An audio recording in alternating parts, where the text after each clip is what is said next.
읽어주는 교과 둘째 날 6월 20일 월요일 애굽에 정착한 야곱. 하나님께서 브엘세바에서 야곱에게 밤의 이상을 통해 떠나라는 명령을 주셨다는 사실은 매우 흥미롭다. 야곱은 약속의 땅을 떠나 애굽으로 향한다. 그곳은 훗날 하나님의 백성들이 결코 가고 싶지 않다고 생각하게 될 곳이었다. 창세기 47장을 읽어보라.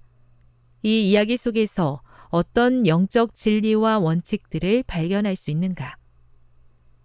요셉은 그의 형들 중 5을 택하여 바로에게 보이고 그에게서 그들이 앞으로 살 땅에 대하여 허락을 받도록 하였다. 왕은 총리 대신에 대한 감사의 마음으로 그들을 그 나라의 높은 관직에 임명하여 영화롭게 하고자 할 것이나 진심으로 여호와를 경배하는 요셉은 그의 형제들을 이교의 궁정에서 당하게 될 시험에서 구원하고자 힘썼다.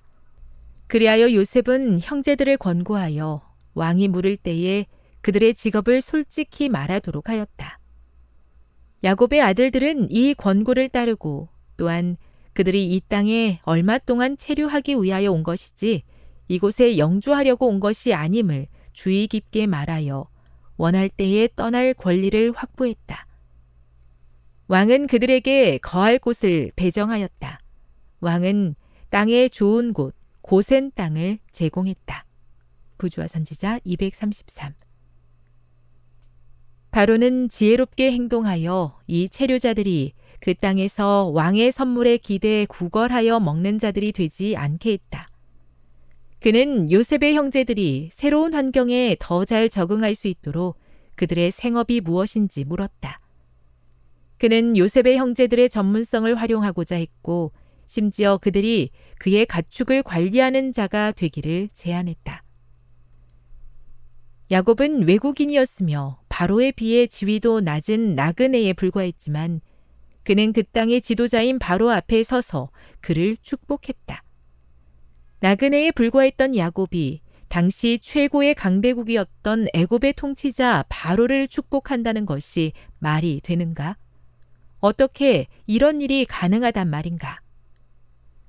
히브리어에서 앞에 서다라는 동사는 일반적으로 제사장의 일을 나타내는 상황 속에서 사용된다. 애굽에서는 바로가 가장 높은 제사장의 위치를 가지고 있었다는 사실을 고려할 때 야곱이 바로를 축복했다는 사실은 영적인 면에서 보면 야곱이 애굽의 가장 높은 제사장이었던 바로보다 더 높은 위치에 서 있었음을 보여준다. 교훈입니다.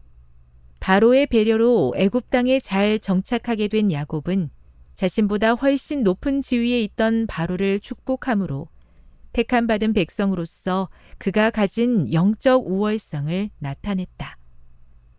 묵상. 야곱이 자신보다 더 높은 지위에 있던 바로를 축복했다는 사실이 갖는 영적인 의미는 무엇입니까? 적용. 우리가 지금 어떤 상황에 놓여 있든지 왕 같은 제사장들이요, 거룩한 나라요, 그의 소유가 된 백성이라는 사실을 기억한다면 다른 사람들을 어떻게 대해야 할까요? 우리의 믿음이 우리에게 어떤 책임을 부여하고 있습니까? 영감의 교훈입니다. 17년의 행복한 여생을 누린 야곱. 그들이 도착한 후 오래지 않아 요셉은 또한 그의 아버지를 인도하여 왕을 아련하게 되었다.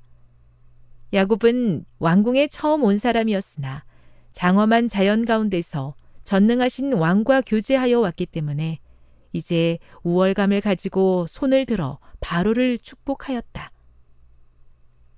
그러나 그에게 17년 동안 고센 땅에서 평화스러운 여생을 보내도록 허락되었다. 이 기간은 전에 살아온 세월과 뚜렷한 대조를 이루는 행복스러운 세월이었다. 부조화 선지자 233. 하나님께 부름받은 왕같은 제사장으로서 세상에 축복을 전하는 축복의 통로가 되고 싶습니다. 하나님과의 밀접한 관계를 통해 하나님의 마음을 깨닫고 그 사랑의 마음을 삶을 통해 세상에 전하는 축복의 전달자가 되게 해 주시옵소서.